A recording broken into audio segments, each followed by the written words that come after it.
So 60వ ప్రెసిడెంట్గా Donald Trump స్వేరింగ్ చేసినప్పటి నుంచి అంటే ఈయన 47వ ప్రెసిడెంట్. ఎందుకంటే కొంతమంది 2 టర్మ్స్ చేశారు కాబట్టి మనకి విపరీతమైన కాంటెంట్ ఇస్తున్నాడు. నేను ఆల్రెడీ అమెరికా మీద కార్చిచ్ మీద ఒక వీడియో, ట్రంప్ ఇనాగరేషన్ రోజు ఒక వీడియో, తర్వాత పానమా మీద ఒక వీడియో, తర్వాత బర్త్ రేట్ గురించి ఒక వీడియో, ఆల్రెడీ 4 వీడియోలు చేశాను. మిస్ అయి ఉంటే తప్పకుండా నా ఛానల్ చూడండి. సో ఇవాళ వీడియోలోని మీకు ఆల్రెడీ చూపించాను ఇంతకుముందు, ట్రంప్ ఒక largest AI project star gate అని $500 బిలియన్ అంటే ఇంచుమించుగా 44 లక్షల కోట్ల ప్రాజెక్ట్ అయితే లాంచ్ చేశారు. అది ప్రైవేట్ ప్రాజెక్ట్ అయినా కూడా ఆయన చేతుల మీదుగా లాంచ్ చేశాడు. But to announce the largest AI infrastructure project by far in history, and it's all taking place right here in so ఈ ప్రాజెక్ట్ స్టార్టింగ్ లోని మీకు ట్రంప్ అక్కడ ముగ్గురు కనిపిస్తున్నారు. ఆ ముగ్గురు ఎవరు? Open AI CEO Sam Altman, తర్వాత సాఫ్ట్ బ్యాంక్ సిఇఓ జాపనీస్ ఆయన మాషయోషి సోన్, తర్వాత మూడో ఆయన ఆరకల్ సిఇఓ లారీ ఎలిసన్. ఇందులోని మీకు ఎలాన్ మస్క్ కనిపిస్తున్నాడా? కనిపించట్లేదు. చాలా సర్ప్రైజింగ్. ఎలాన్ మస్క్ టెస్లా అంటే రిచెస్ట్ మ్యాన్ ఒక టైంలో, ఇప్పుడు కూడా అనుకుంటా, అంత పెద్ద సిఇఓ చాలా టెక్ జైంట్ అయిన ఎలాన్ మస్క్ ని అందులో లేడు. ఎందుకు? ఎలాన్ మస్క్ ప్రత్యర్థి అయిన శామ్ ఆల్ట్మన్ ఇందులో ఉన్నాడు. ఆ తర్వాత ఎలాన్ మస్క్ ఈ ప్రాజెక్ట్ ని అలా డబ్బులు లేవు ఏమీ చేయలేరు అని దాన్ని కట్ డౌన్ చేసేసాడు. చూడండి. సో ఎందుకు ఇది జరుగుతుంది? Already Elon Musk Trump camp నుంచి అవుట్ అయిపోయాడా? తర్వాత వివేక్ రామస్వామి డోగే అంటే డిపార్ట్మెంట్ ఆఫ్ గవర్నమెంట్ ఎఫిషియన్సీ అని ఒక ఆర్గనైజేషన్ స్టార్ట్ చేశారు. అందులోంచి కూడా వివేక్ రామస్వామి ఒక మెంబర్ ఉండేవాడు, ఆయన కూడా తప్పుకున్నాడు. అసలు ఏం జరుగుతుంది? ఎలాన్ మస్క్ మొదటి రోజు నుంచి ట్రంప్తోనే ఉన్నాడు. ఆయన ఈ ప్రాజెక్ట్ నుంచి అవుట్. అసలు ఏం జరుగుతుంది? అసలు ఏ ప్రాజెక్ట్ ఏంటి? అసలు చైనాకి పెద్ద కాంపిటీటరా? అమెరికాలో జరుగుతున్న చిప్స్ కి ఎక్స్పోర్ట్ బ్యాన్ చైనాకి పెట్టారు. ఇవన్నీ ఏం జరుగుతున్నాయి ఈ వీడియోలోని మనం ఆడదాం. ఓకేనా? Let's go.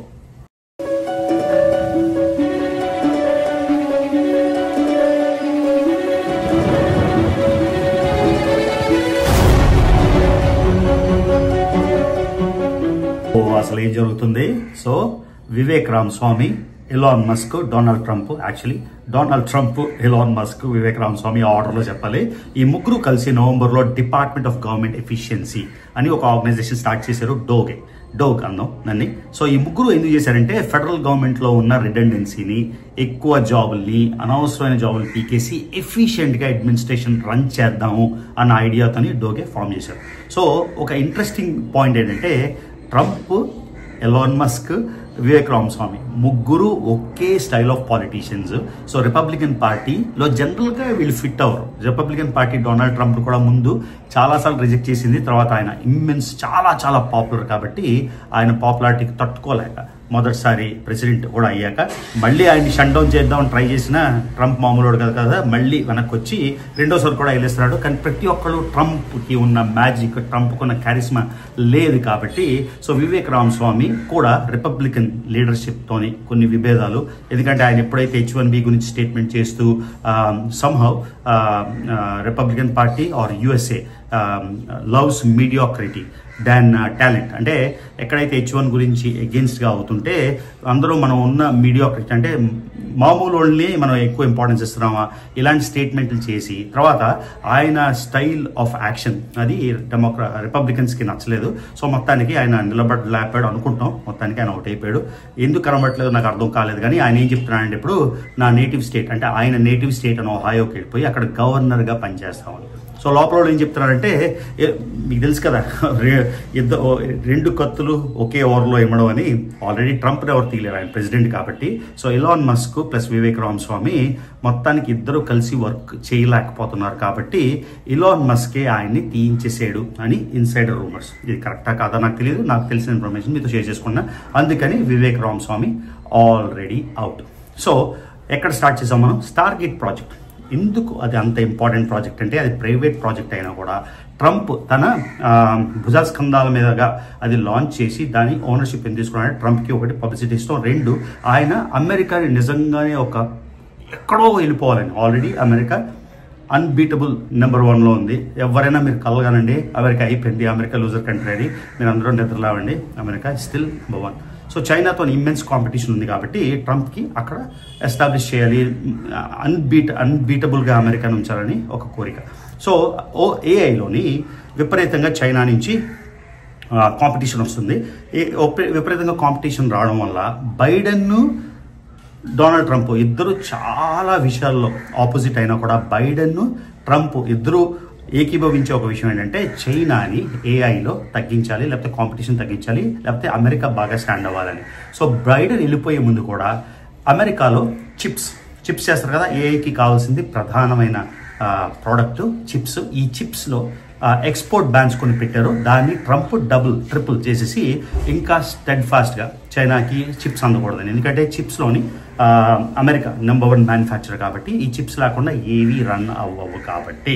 సో ఇద్దరు ఏకీభవించిన ఏకైక పాలసీ చైనాని కంటైన్ చేయడం, అంటే చైనాని నిర్మూలించడం. ఓకే, నాకు ఏంటో తెలుగు బాగా వచ్చినా కొన్ని తెలుగు పదాలు అక్కడక్కడ ఇదవుతుంది, అదొక విషయం. తర్వాత రెండోది టెక్. మొత్తం సిలికాన్ వ్యాలీలో టెక్ అందరూ డెమోక్రాట్ సపోర్ట్ చేసేవారు, కానీ అమెరికన్ ప్రెసిడెంట్ అయిపోయాక మీరు కూడా చూస్తున్నారు మొత్తం ఇనాగ్రేషన్కి ఆరకల్ యాపిల్ CEO, ఆఖరికి మార్క్ జకర్బర్గ్ ట్రంప్తో పెద్ద పంగా పెట్టుకొని పెద్ద గొడవ పెట్టుకున్నాడు, ఫేస్బుక్ CEO ఆయన కూడా వచ్చాడు. గూగుల్ CEO మీరు సుందర్ పిచై ఆయన కూడా ఉన్నాడు. సో మొత్తం టెక్నికల్ ఎవరైతే డెమోక్రాట్ సపోర్ట్ చేస్తారో వాళ్ళందరూ కూడా ఇనాగ్రేషన్కి వచ్చి ట్రంప్తోని ఏకీభావం తెలుపుతున్నారు. సో దానికి ట్రంప్ కావాల్సింది ఏంటి? ఓకే, వీళ్ళందరూ కూడా తన వైపు వచ్చారు, దానికి కావాల్సిన ఏమైనా ఉంటే రిలాక్సేషన్స్ కానీ బిజినెస్కి జరగాల్సింది. ఎందుకంటే ప్రెసిడెంట్ అంటే అల్టిమేట్ పవర్ కాబట్టి ఇద్దరు క్విడ్ ప్రోకో అంటారు, ఒక టర్మ్ క్విడ్ ప్రోకో, అంటే నాకేదో లాభం నీకేదో లాభం అన్నట్టు మొత్తానికి వాళ్ళు కూడా వచ్చేసారు. సో ఇప్పుడు ఈ ఓపెన్ ఏఐ ప్రాజెక్టు $500 బిలియన్ అంటే 44 లక్షల కోట్లు మీరు ఇమాజిన్ చేసుకోవచ్చు. ఇది ఇనాగ్రేట్ చేసినప్పుడు చాలా వింతగా మీకు ఇంట్రడక్షన్లో చెప్పినట్టు ముగ్గురు పెద్దోళ్ళు ఉన్నారు.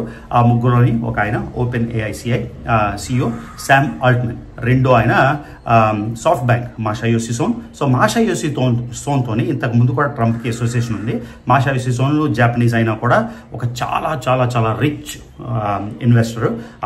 ఆయన మట్టుగా ఆయనే $100 బిలియన్ ఇన్వెస్ట్ చేస్తున్నట్టు ఒక ఇంతకుముందు ట్రంప్తోని ఇనాగ్రేషన్ ముందే, అంటే ఎలక్షన్ ముందే ఆయనతో ఆయన ఇంట్రాక్షన్ ఇక్కడ పెడతాను చూడండి.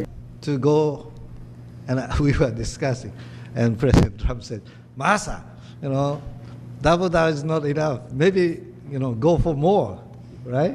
That's what I'm going to ask him right now. Would you make it $200 billion and say, he can actually, believe it or not, he can actually afford to do that. Would you do that? He is a great negotiator. $100 billion $200 billion చేయగలవా అని అడిగాడు. అది మూడో ఆయన, అది ఆ clip పెడుతున్నా. మూడో ఆయన లారీ ఎలిసన్, ఆరకల్ CEO. కానీ ఈ ముగ్గురు ఉన్నా కూడా ఎందుకు ఇలాన్ మస్క్ లేడు అన్నది ఒక పెద్ద question mark.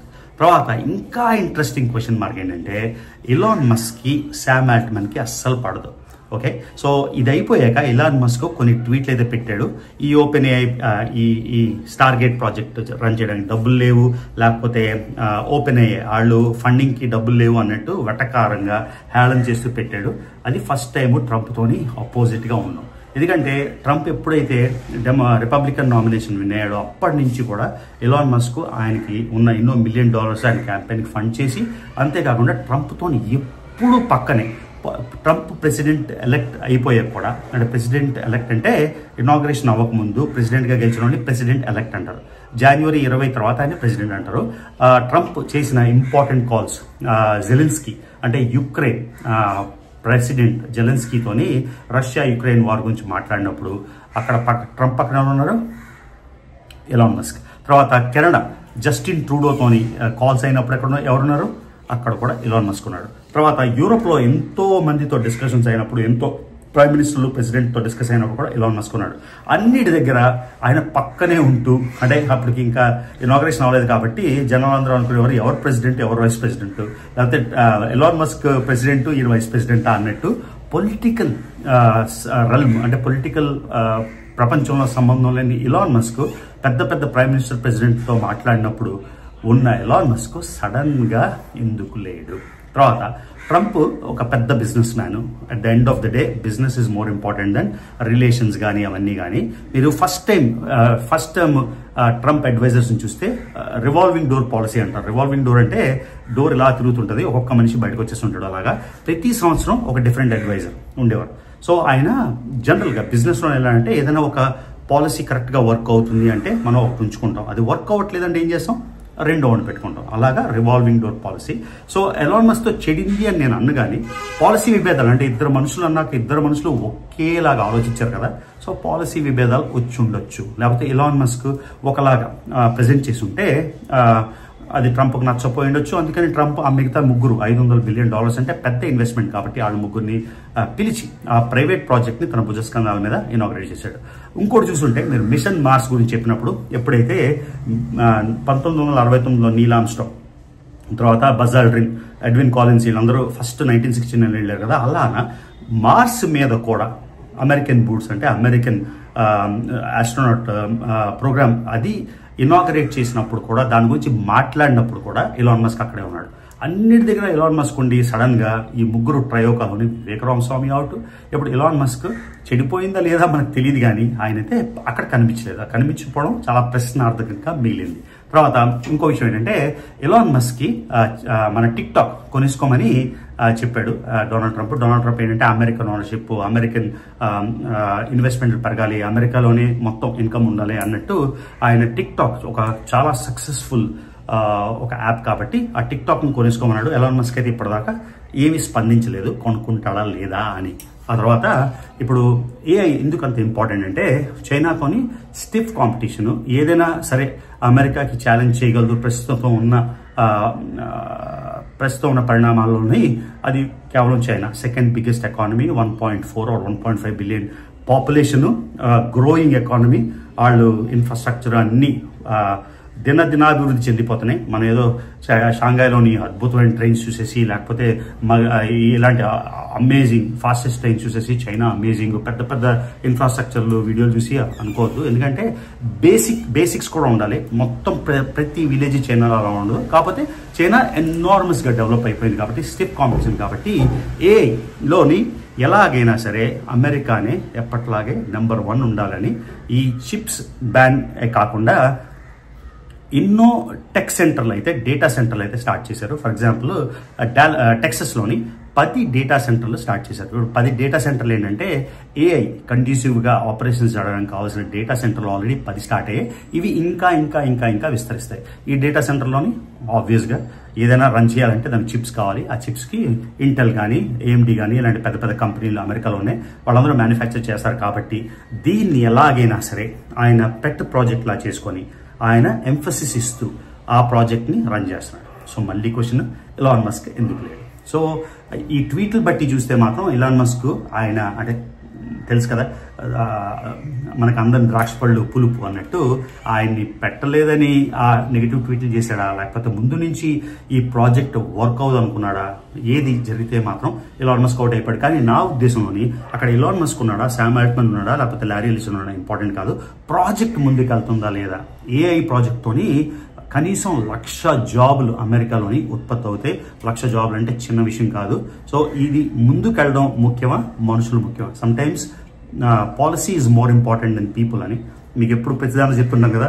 Over everything national interest is paramount అని. నేషనల్ ఇంట్రెస్ట్ కోసం తర్వాత మనం ఒక పాలసీ ఏదైతే ముందుకి తీసుకెళ్ళగలుగుతుంది అని మనం అనుకున్నప్పుడు డెఫినెట్గా దానికి మేజర్ ఇంపాక్ట్స్ ఇవ్వాలి, దానికి మోర్ ఇంపార్టెన్స్ ఇవ్వాలి. కాబట్టి అక్కడ ఎలాన్ మస్క్ ఉన్నాడా, వివేక్ రామస్వామి ఉన్నాడా, లేకపోతే ట్రంపే ఉన్నాడా అనేది ఇంపార్టెంట్ కాదు. ఈ పాలసీ ముందుకెళ్ళడం ఏఐలోని అమెరికా ఆల్వేస్ నా ఉద్దేశంలోని. ఎందుకంటే ఒక కన్ను ఇండియా అయితే ఒక కన్ను అమెరికా కాబట్టి మాకు ఇండియా ఎంత సక్సెస్ఫుల్గా అయితే ఎంత సంతోషపడతామో, ఇండియా రోజు రోజుకి ఎలా అభివృద్ధి చెందితే ఎంత ఆనందం, అమెరికా కూడా అంతే విధంగా ఆనందం, అంతే విధంగా అభివృద్ధి చెందాలని కోరుకున్న వాళ్ళు నేను ఒకండి. కాబట్టి ఈ ప్రాజెక్ట్ డెఫినెట్గా ముందుకెళ్తుందని, ఏఐలోని కూడా అమెరికా ముందని చేసేయాలని, 1,00,000 జాబులు వచ్చేయాలని, ఇలా ఎఫిషియెంట్గా ఇంప్రూవ్ అవ్వాలని.